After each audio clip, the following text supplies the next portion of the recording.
Well, the market for high-end spinning reels has never been bigger than it is now, and one of the industry leaders is definitely Daiwa.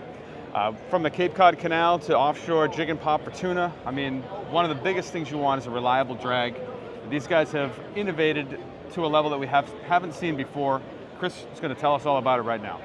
Yeah, thank you. Yeah. So, yeah, like you said, drag systems haven't changed in almost 50 years. Right. Carbon drag washers came out for fly reels back in the 70s, and that was a massive innovation. And there's been, minor innovations in carbon drags from, compressed carbon to woven carbon fibers. Those are all well and good for most species of fish that you're going to target. But Daiwa wanted to take it to the next level. Now that, a lot of anglers are going out there targeting 200, 300, 400 pound bluefin tuna, marlin, massive tarpon, things along those lines. We needed something better.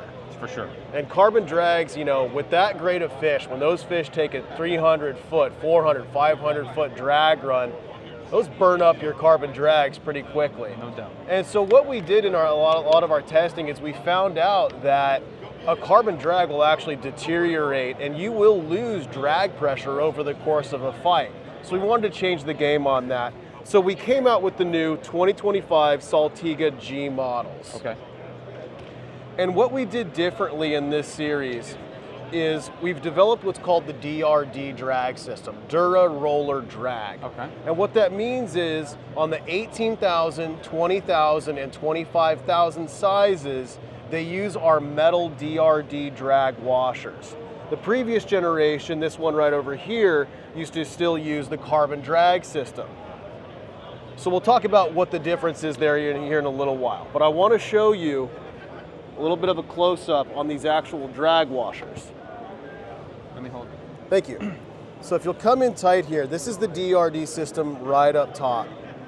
And what we've got here, these washers that have these metal rolling bars, those are the new drag washers. So those little bars, actually, they're like little rollers. Look at that. That's Correct. really cool. Yeah, they actually rotate.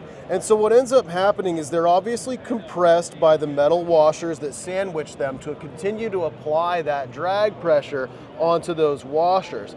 But because they're metal, they can't burn up, they cannot be compressed, right? And because they're metal, they dissipate heat very quickly. Interesting. So you don't have any of that deterioration that happens with a traditional carbon drag washer.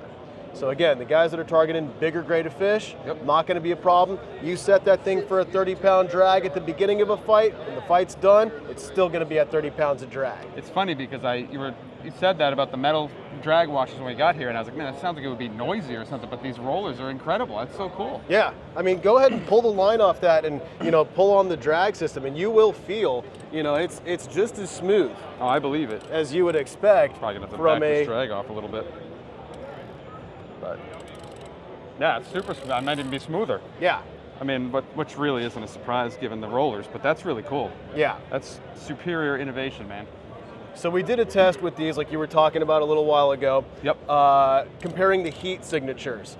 And unfortunately, I can't do the test right here on the booth. We did it outside during the On the Water event. But what we found was after about a 300-foot drag pull, the previous generation, we put a heat gun to the spool. It would come in at right around 119, 120 degrees. Okay. This one would maintain a steady 97 degrees. So that's you're talking about a yeah. 20-degree difference in heat, So that's the new DRD drag system. That's fantastic. I love that one, man. That is really cool. Thank you.